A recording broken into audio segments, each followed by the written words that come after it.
अगर आज एक रौनक खत्री जेल के पीछे जाएगा तो 100 रौनक खत्री आज जम्मू विश्वविद्यालय में आपको देखने को मिले। पूरे देश में लाखों रौनक खत्री आपको देखने को मिले। पार्टी से अगर हमने सवाल कर दिया तो हम पे एंटी नेशनल का टैग लगा दिया जाता है। तो स्टूडेंट्स की अगर इस देश में नहीं सुनी जा रही है तो इससे बड़ी तानाशाही और डिक्टेटरशिप नहीं हो सकती। सोनम वांगचुक जो देश के सबसे बड़े एजुकेशन रिफॉर्मर हैं, वो पिछले 100 से ज़्यादा दिनों से जेल में है। जम्मू विश्वविद्यालय में आए हुए हैं, तो यहाँ पर आने का क्या कारण रहा होगा?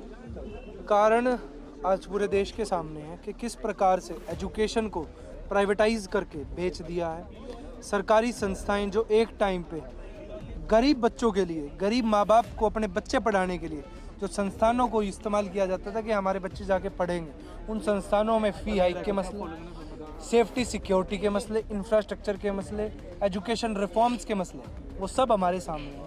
और वो इस कदर है कि हम रिफॉर्म्स मांगने के बाद भी उस पर कोई एक्शन नहीं मिलता है। बच्चों को प्रोटेस्ट करने की ज़रूरत होनी चाहिए क्या? ये सवाल ऑटोमेटिकली पहले तो देश के सामने है इतना बड़ा कि बच्चे हैं, अगर कुछ मांग रहे हैं तो दे दो, और गलत चीज़ तो मांगते नहीं है, जायज़ चीज़ की डिमांड कर रहे हैं। तो स्टूडेंट्स की अगर इस देश में नहीं सुनी जा रही है तो इससे बड़ी तानाशाही और डिक्टेटरशिप नहीं हो सकती।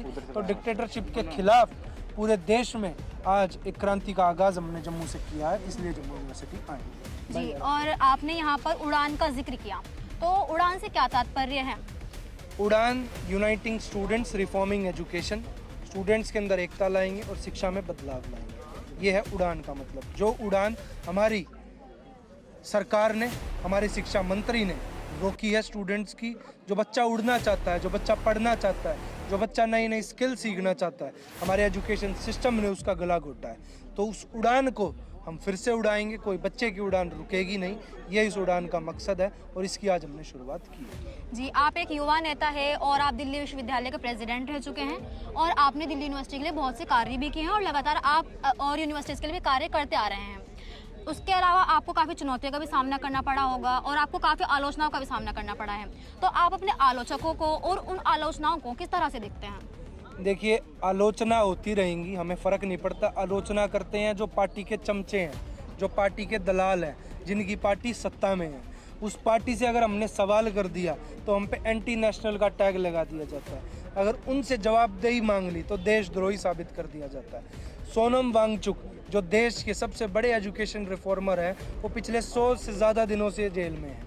और वहीं राम रहीम जैसे रेपिस्ट को बाहर कर दिया जाता है, कुलदीप सेंगर जैसे रेपिस्ट को बाहर कर दिया जाता है। जो देश के अंदर शिक्षा क्रांति लाते हैं उनको जेलों के पीछे डाला जाता है, क्योंकि वो बच्चों से बात कर रहे हैं, वो बच्चों को सिखा रहे हैं, वो बच्चों को एजुकेट कर रहे हैं, सेल्फ डिपेंडेंट बना रहे हैं, कि वो अपने इंडिपेंडेंट बना रहे हैं कि वो खुद अपनी समस्याओं का हल खुद खोजें।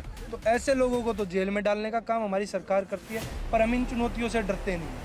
अगर आप एक सोनम वांगचुक को जेल में डालेंगे तो 100 सोनम वांगचुक पैदा होंगे। अगर आज एक रौनक खत्री जेल के पीछे जाएगा तो 100 रौनक खत्री आज जम्मू विश्वविद्यालय में आपको देखने को मिले। पूरे देश में लाखों रौनक खत्री आपको देखने को मिलेंगे। तो आप जम्मू विश्वविद्यालय के छात्रों और तमाम युवाओं को क्या संदेश देना चाहते हैं हमारे चैनल के माध्यम से? संदेश एक है, युवा जब एक होगा तो शिक्षा मंत्री भी घबराएगा, प्रधानमंत्री भी घबराएगा, और घबराने के बाद जो बदलाव आप और हम मांगेंगे वो आएंगे देश के अंदर, और देश एक विकसित राष्ट्र की ओर बढ़े।